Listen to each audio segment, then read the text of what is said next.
بالرحمة والإحسان أكبر رمضان كل حي الله رمضان. daara Manbahoul Haqqi moo leen di may seen émission yóbbalu koor. أعوذ بالله من الشيطان الرجيم بسم الله الرحمن الرحيم إن الحمد لله نحمده ونستعينه ونستغفره ونعوذ بالله من شرور أنفسنا ومن سيئات أعمالنا من يهده الله فلا مضل له ومن يضلل فلا هادي له وأشهد أن لا إله إلا الله وحده لا شريك له وأشهد أن محمدا عبده ورسوله أما بعد السلام عليكم ورحمة الله تعالى وبركاته. mbokki jullit yi ñi ngi leen di nuyu di leen ziyaar di leen nuyu fan leen baaxoon a nuyoo ca mooy seen boobu nga xam si ne mooy TA TV di ànd ak yéen ak daara Manbahoul Haqqi ci seen yóbbalu koor. tey jii yemoo fukki fan ak juróom-ñaar ci weeru koor bi ñu ànd ak yéen ci seen chaîne boobu nga xam si ne mooy TA TV saa su ne di leen gunge ci fukki fan yi nga xam si ne moo nekk ci digg bi te mooy fukki fan njéggal yooyu.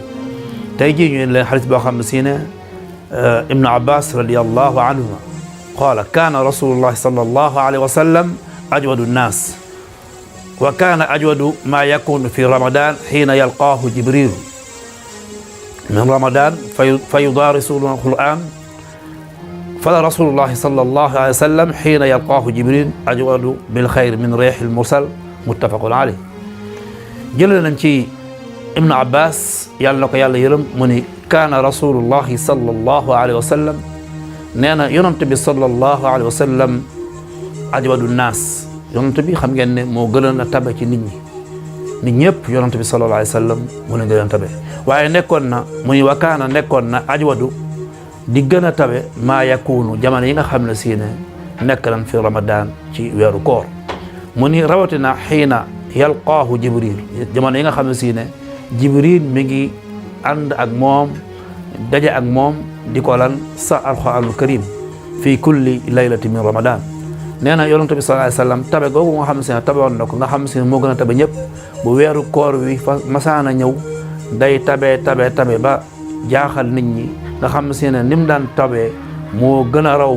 bu fekkee ne nekkuloon ci weeru koor rawatina jamono yi nga xam si ne jibril mi ngi daje ak moom ñuy ànd di jàng alquranul karim. nee na yonent bi sallallahu alayhi wa sallam seetlu na jamono yooyu moo gën a tabe ngelaw loo xam si ne ngelaw luy upp la loolu li muy tekk rek mooy jamono ji ñu nekk ca mooy weeru koor weer la woo xam si ne lu waaye doon def ci aw yiw na ko yokk lu waaye doon def ci aw na ko yokk ku doon saraxe na ko yokk ku doon jàppali nit na ko yokk ndax weer la woo xam si ne weeru occasion la pour def lu baax kon ki nga xam ne si ne daana def benn nay def fukk ki daan def fukk nay def téeméer mu nekk loo xam ne si ne lu am solo la mu nekk ay njàngat yoo xam ne si ne nit ñi war nañ cee mën a jéggoo boole ci jóge ci nag ànd ak fa jànge loolu nga xam ne si ne moom mooy ndimbalante. kon mbokk yi weer la woo xam ne si ne war nañ cee jëlee dimbalante ndax dimbalante solidarité dafa nekkul am solo ndax jàppale sa moromu jullit yonent bi sallallahu alayhi wa sallam sax am na fi wax mu ni koo xam ne si ne nekk na ci aajo yi doomu aadama ëllëg yawmal xiyaamati yàlla dana nekk ci aajoom waaye képp koo xam ne si ne fexe na ba suturaal doomu aadama ëllëg yawmal xiyaamati yàlla dana la suturaal. kon mbokk yi mbind bi liñ ci mën a jàngat mooy buñ fi jógee ci weeru koor nañu jàppalante di dimbalante ca xam ne àdduna bi ñu nekk dara jaru fi dara jàppalante ak dimbalante rek moo fi nekk. kon mbokk yi fii la ñuy yem ak yéen ba suba ak jàmm ñu ngi doon ànd ak yéen ci seen yóbbalu koor fii ci nga xam si ne mooy TA TV ngeen doon ànd ak Serigne Cissé Touré Alxuraan fii ci Sébikotane ñu lay jox dig daje ba suba ak jàmm wasalaamu aleykum wa rahmatullahi taala wa barakatuhu. daara Manbahoul Haqqi moo leen doon may seen émission yóbbalu koor.